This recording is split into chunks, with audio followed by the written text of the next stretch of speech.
Hello everybody, this is Monstertaming coming at you with another Kindred Fates Arena Breakdown video. We've already done Ruins, and I let the game decide what we're going to do next by just covering whatever next map I drew.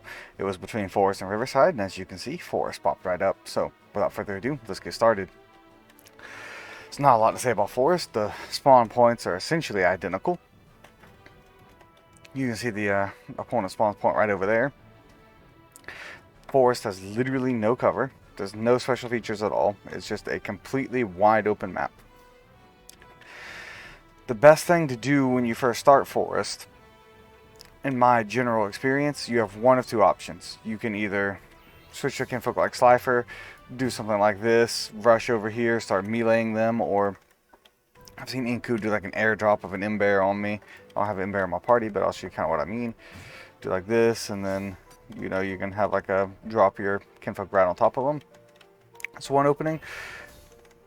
You know, another one probably be pretty good. They'll be running around. You jump over here, and then you might be able to steal an item really fast if you have Slifer. But if you have a ranged kinfolk, you can just do like this, and they'll probably run in a circle. You want to kind of run against them like this, and then try to lead them on with your shots. And you can trade like that until one of you feels comfortable closing the distance. It will generally be, you have to ask yourself who is better aim, like who's better with basic attacks and other ranged attacks. And then if you're better, then you want to keep running until they see them start coming. And like say if they're over there and they start running towards you and you're backed against this wall right here, you kind of go towards them and meet them in the middle so that you still have directions you can retreat to rather than letting them push you up against the wall. Other than that, there is some specifics you have to be aware of in Forest. One of the effects of not having any cover means you're not going to be able to use buffs, you're not going to be able to use rest, you're not going to be able to do anything that requires you to sit still for a while unless you first do something to distract your opponent. One thing that's pretty good is if your opponent is playing something like a Skullkin and they already have their teleport on cooldown, you can switch over to Shovelet, put a quicksand down, and then run off and be like, oh no, I'm healing. Or if they're playing a melee kinfolk and you've put a little bit of distance between yourself, like they're way over there where that Nimbear is, and now over here, you can just do something like this, and then like this, they might not even see you resting or buffing or whatever, and you can kind of get some sneaky ones in there, but generally speaking, after your opponent realizes that that's the kind of game you're playing, they're going to close the distance and try to make life difficult for you and not really let you get those sneaky buffs in. Same thing with like Lumala's Hill. You'll probably get punished. You might be lucky to grab a few ticks off of it. This also is a benefit in the way that it's harder to put a dot on you. That means your dots are going to be harder to land, enemy dots are going to be harder to land on you.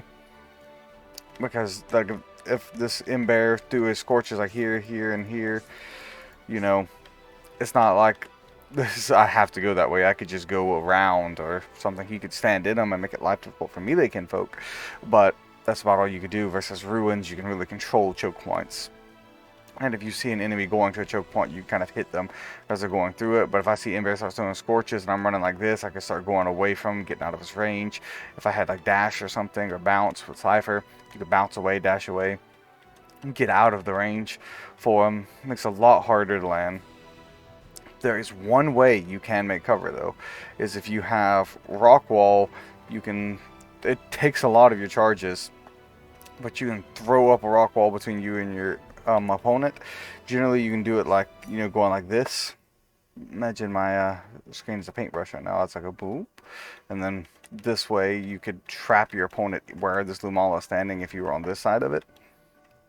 I don't recommend trapping yourself because it's so easy to break through or jump through rock wall that you're gonna want to be able to not be on the small side of it. Like if your opponent's on the small side of it, then you can wait for them to jump out and attack them. But if you're on the small side of it, they'll jump in there and, you know, you'll be trapped in there with them. And especially if they have a shovelet or something like that, they can rain quicksand and rocks down upon you. Make life very difficult. Overall, this is an arena where it comes down to you have two things: who can be better at close range combat and who can be better at dodging. This is not a tactical arena. Like, you don't use tactics or strategies like you might on Ruins or Riverside. This is a pure skill arena. Your game knowledge will only assist you so far in that you know what abilities to use and what times to use them. This is going to be a lot more about reaction time, about how fast you can get in, about how quick you can click a certain ability. It is a equalizer in that way, where Ruins is something like you're generally going to see the advantage given to someone who understands how the map works, who understands how all the kinfolk work, who understands what kinfolk can kite, what kinfolk can stuff. The Forest is a lot more of a slugfest, I should say, where you're going to be trading blows and trading kinfolk a lot more frequently than you would otherwise do on a map like Ruins, or even to a lesser extent Riverside. As long as you keep that in mind within Forest, try to be more aggressive than you normally would.